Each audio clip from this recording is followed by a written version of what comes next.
This is a beginner guide for Assassination Rogue in patch 10.2, Season 3 of Dragonflight. If you are new to Assassination Rogues, they use daggers and poisons and are all focused around doing bleeds and cleave. Now, there's going to be no information overload in this video. I am going to help you as a beginner get the ball rolling so you can output some pretty decent DPS. Now, as a beginner in patch 10.2 with Assassination, we are going to be mainly looking at improving our eye level and therefore agility.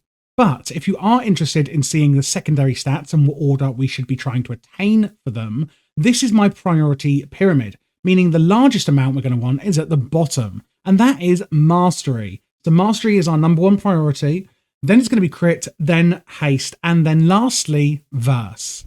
In my other class guides, which yes, I do have a lot of, so make sure you subscribe and check down on my channel what other class guides I have, because there may be some others that interest you.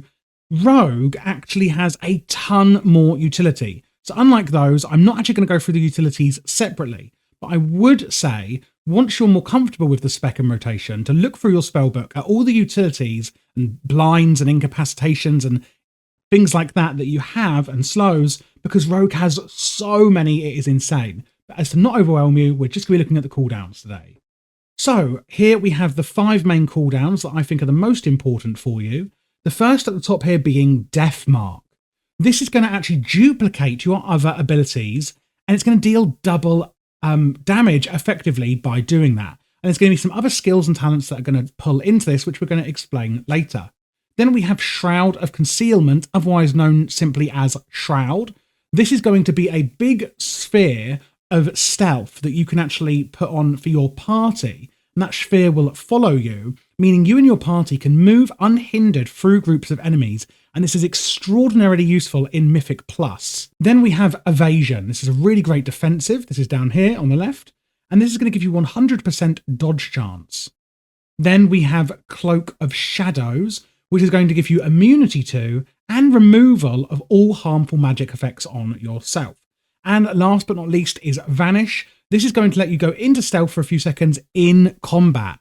And we actually are going to do more damage with some of our abilities when we're in stealth. So this is really, really useful to have. Now, this is the beginner talent build that I would recommend. A few things to note here. This is not the absolute min-max build that you're going to want to use if you're doing really, really high content. But as a beginner, let's learn to walk before we run. This build in particular doesn't use Shadow Dance, for example, but it's a great all-rounder build that you should be using as a beginner, and it is going to work well with your tier set still, etc. And it's going to get, the ball rolling for you. In the testing and simulations that I have ran myself, it does look like this build would be about 10% worse off than the most absolute optimum spec, if you are actually wondering what the figures look like, that is. But this one is going to minimize how many buttons you're using, especially while you are learning and new to the rotation. Before we actually get into the rotation, I just want to show you a few things on my UI here. First of all is this weak aura. There will be a link down below in the description to this. It is extraordinarily useful. And again, I use this with all my class guides. And there also will be an import string for the talent build that I showed you just now. So rogues have energy, and you can see that on this bar here. We have 300 energy. Some of our attacks are going to cost energy and generate something called combo points. And you can see it if I actually use some here. You can see here I've used an attack and it has generated 2 combo points. Another thing that I did mention previously briefly is that we use poisons as a rogue.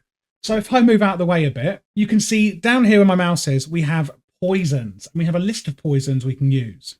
Some are actually going to be lethal and some are going to be non-lethal.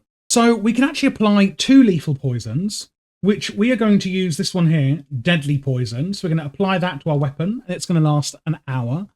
And then we're also going to apply Amplifying Poison to our weapon. So we can have both on there. We can also have a non-lethal one, and I'm going to use Crippling Poison, as I mostly do Mythic Plus, and this is going to slow the enemy by 60% for 12 seconds, so we're going to put that on there as well. And we've now got 3 poisons on our weapons, and we always want to make sure we're doing this before we go into combat. We, of course, as well do have a stealth button down here, which is like on your aura bar, if you will, and some of our abilities we're going to be using in stealth are mainly going to be Garrett and Ambush. We're going to use Ambush whenever we can, but more on that in a second. So let's actually look at the rotation itself. As I said, we have combo building abilities, and then we're going to have some spending or finishers as they are. So they're going to spend the combo points. So to start off, when we go into combat, we're going to want to use Garrett. And the tooltip here says that it awards 1 combo point, and it garrots the enemy, causing a bleed and silences them as well when used from stealth.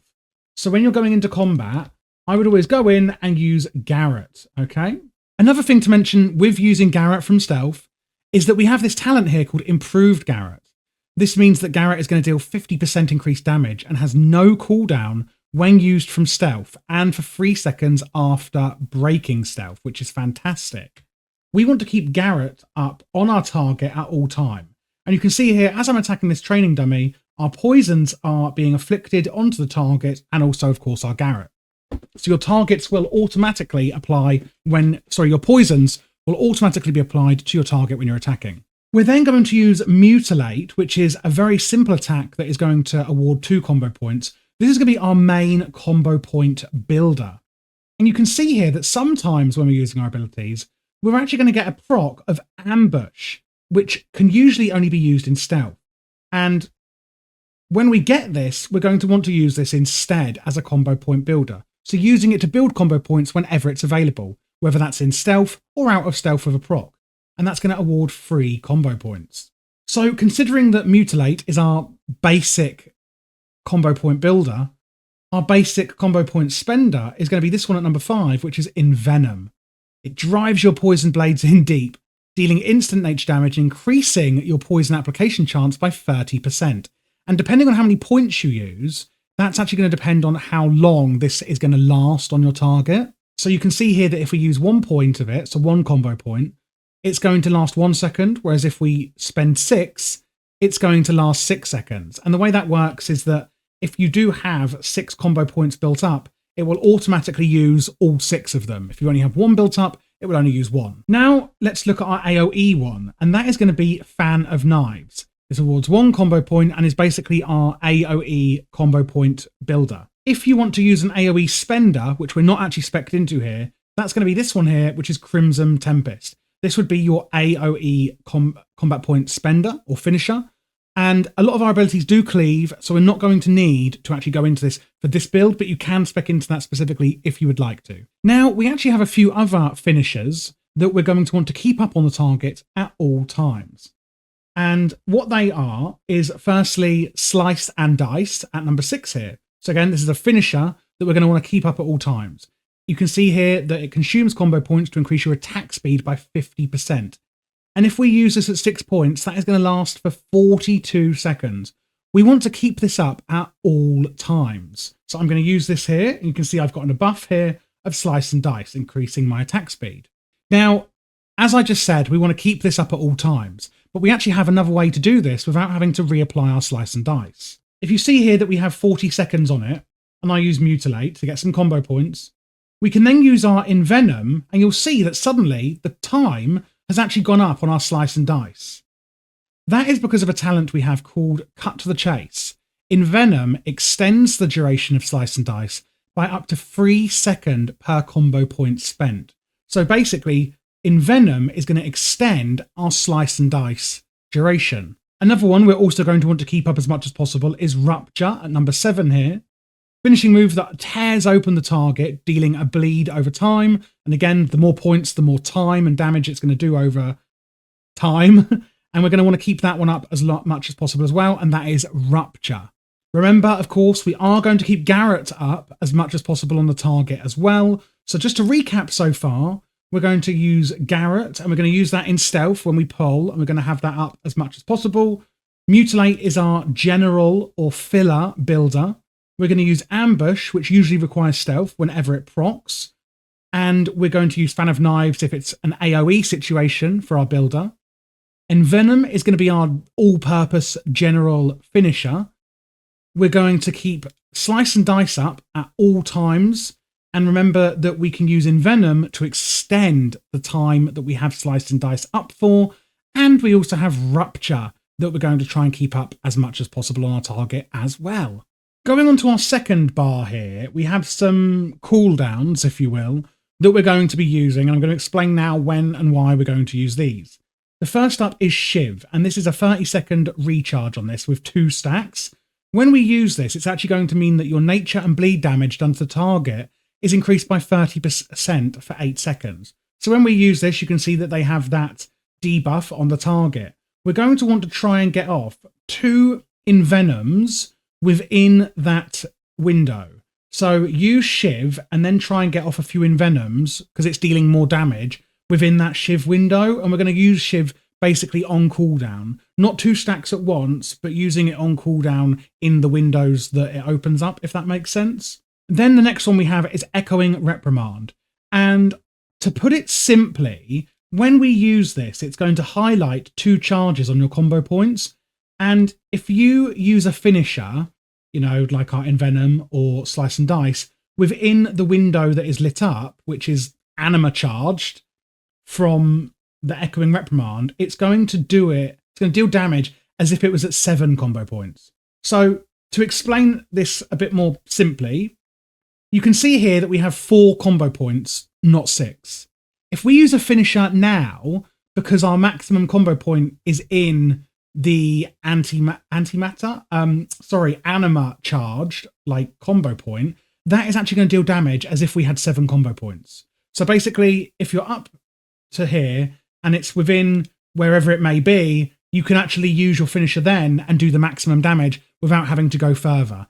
As a beginner, I wouldn't worry too much about trying to get it into that combo point radius. But if you happen to, you just don't have to worry about doing any more builders. Just use your finisher already. So just to recap on that, if you get up to here and it's charged, just use your finisher. You don't have to wait. If you are up at here already, then don't worry and think, oh no, I'm not in this anima charged bit. It's still fine. Just use it as and when you can. And you're probably going to get better at using this as you get more advanced into the specialization. We're also going to use Kingsbane on cooldown. This is going to release a lethal poison from your weapons and inject it, dealing damage and another dot. And each time you apply a lethal poison to a target affected by Kingsbane, Kingsbane damage is going to be increased by 20%. And you can see this dot on the target here. This is a minute cooldown, and we're going to use this pretty much on cooldown as well. Then we have Death Mark. This is going to carve a mark into your enemy, dealing bleed damage, and while marked, your Garrot, Rupture, and lethal poisons applied are duplicated, dealing 100% of normal damage. With your improved Garrot talent, where it deals improved damage used in stealth, that is also going to be duplicated. So that enhanced amount is also going to be duplicated from your Death Mark. It's going to carry that effect over, meaning that you can get even more super duper. And then you also want to make sure that you've got your Rupture and Garrot, including your improved one if you can, up before activating either Death Mark or Shiv, so that you don't have to cast them again once you've activated them, which is saving valuable global cooldowns within that cooldown window. So to put it really simply, Death Mark is going to duplicate any bleeds on the target. If those bleeds are actually buffed from anything for whatever reason, like improved Garrot, it's going to duplicate the improved version as well, or for you.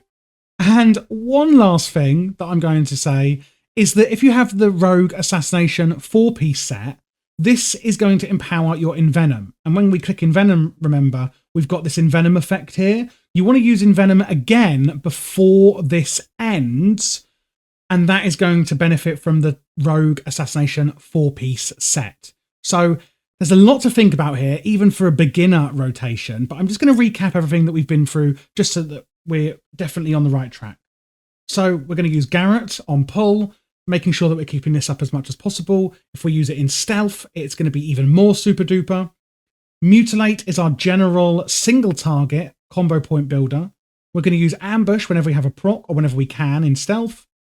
We're going to use Fan of Knives as our AoE builder. Envenom we're going to use as our general spender. And if you have the 4 set, you're going to want to make sure you use it again before the effect ends. We're going to want to keep Slice and Dice up as much as possible on the target. And we're going to use Envenom again to extend that Slice and Dice. which you won't even really have to think about much because we'll be using Envenom anyway, so it's going to kind of passively happen without you having to think about it too much. We're also going to keep Rupture up on the target as much as possible.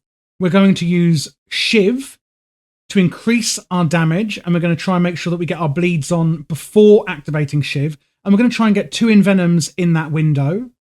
We're going to use Echoing Reprimand on cooldown, using our finishers, like here, when it's in there, but not worrying too much about it if we do go over.